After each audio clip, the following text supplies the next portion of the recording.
ඔන්න වෙනද වගේම අද අපේ ගමන අලුගම ඇල්ල බලන්න යන්න අපි උදේම නැස්ති වෙලා බයිසිකලයටත් තෙල් ගහන්න අත්තනගල්ලේ ෂෙඩ් එකට ගියා.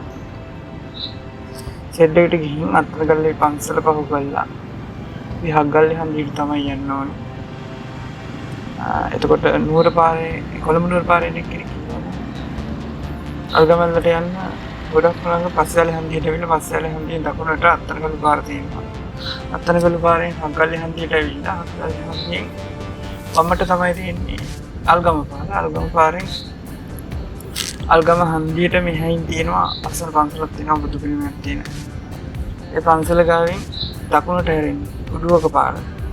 උඩුවක පාරේ කිලෝමීටරයක් වගේ යනකොට අම් පැත්තේ කන්ද උඩට තියෙන බෝඩ් එකක් අල්ගම ඇල්ල කියලා. පාර හොයාගන්න ලේසි ලස්සන පාරක්. Google Map එකේ තියෙන විදිය ඔක්කොම හරි Google Map කරගත්තොත් අපිට යන්න ලේසි. මම නම් යන්නේ අත්තනගල්ලේ ඉඳන් අත්තනගල්ලේ පන්සල පහු කරලා හග්ගල්ලේ හන්දියට ඇවිල්ලා. ඒකට මට දකුණු පැත්තට හැරෙන්න තියෙන්නේ. දකුණු පැත්තට හැරිලා කෙලින්ම යනකොට වයි හන්දියක් අහු වෙනවා. ඒකේ කන්ද උඩට පාර නෙමෙයි දකුණු පැත්තට තියෙන පාරේ ගිහිල්ලා. කොහොමද අල්ගම හන්දියට ගිහිල්ලා හන්දියට මෙහා තියෙනවා ශ්‍රී සුනේන්දාරාමය කියලා පන්සලක් දකුණු පැත්තේ ලස්සන පන්සලක් චෛත්‍යයක් තියෙනවා. ඉස්සරහා හිටි පිළිමයක් තියෙනවා කහපාට. අන්නේ ඒ පන්සල ළඟ ඉස්සරහින් දකුණට හැරිලා ඉස්සරහට යන ඒ පාරේ කිලෝමීටරයක් වගේ යනකොට තමයි අල්ගමැල්ල කියලා බෝඩ් එක තියෙනවා. බෝඩ් එක දීලා ඊට පස්සේ එතන ටිකක් දුර යනකොට වාහන නවත්තන්න පුළුවන් පාක් එකක් තියෙනවා වම් පැත්තේ උඩ. අපි යන දවසේ පාක් එක කවුරුත් හිටියේ නෑ. නමුත් අපි ඇල්ල ගාවට යන්න පුළුවන් ඉස්සර පාර තිබුණේ නෑ. ඒක හින්දා අපි ඇල්ල ගාවට යන්න පුළුවන් කියලා දැනගෙන හිටියේ නෑ. ඒක හින්දා නමුත් අපි ඇල්ල ගාවටම ගියා. ඇල්ල ගාවට ගිහිල්ලා එතන දැන් ඉස්සර තිබුණට වැඩිය වෙනස් උඩ හොටෙල් එකක් හදලා තියෙනවා. එක හොටෙල් එකක්. ඒ හොටෙල් එකත් හොඳයි. ඒ හොටෙල් එකේ ඉන්න සර්විස් එක හොඳයි. අපි හොඳට පිළිගත්තා. එතකොට එතන අපිට හොටෙල් එකකින් කෑම ගන්න පුළුවන්. එතකොට අපිට නැවතිලා ඉන්නවා නම් ඒක රූම්ස් තියෙනවා. අපිට පාවිච්චි කරනවා නිවාඩුවක් ගත කරන්න වෙනවා නම් ඒ නිවාඩුවේ ඉන්න පුළුවන්. ඒගොල්ලන්ගේ සාධාරණ මිලක් තිබ්බා. අපි කොහොම හරි හවස වෙනකන් හිටියා හොටෙල් එකේ. මොකද එදා වැස්ස දවසක් අපි වැස්සට වුණා. අපි උදේ ගිහින් හවස එන්න තමයි ගියේ. නමුත් අපිට හවස එන්න බැරි වුණා. මොකද වැස්සට වුණා. වැස්සට වුණ හින්දා අපි හොටෙල් එකේ නැවතිලා ඉන්න වුණා.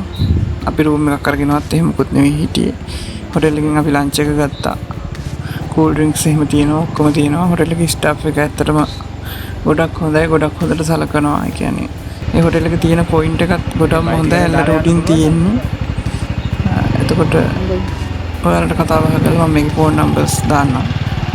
ඔයාලා ඒක කතා කරලා බලලා නිවාඩුවකට වගේ යනවා නම් සුන්දරම තැනක් කියලා කියන්න පුළුවන්. එතන ලස්සන. ඇල්ල කොතනද තියෙන්නේ? ඇල්ල ප්‍රධාන අල්ගම ඇල්ල මෙතන. මෙතන. ඔව් ඒ කියන්නේ දෙපැත්තට තියෙන්නේ අත්ත යන්න එන්න. කියන්නේ අර හෙන් තියෙන ඔතන කෙලින්ම පරිපෙලක් එක තියෙන කිලෝමීටර් භාගයක් විතර වගේ යන්න පුළුවන්. එතන ඒ වලට බහින්න එපා.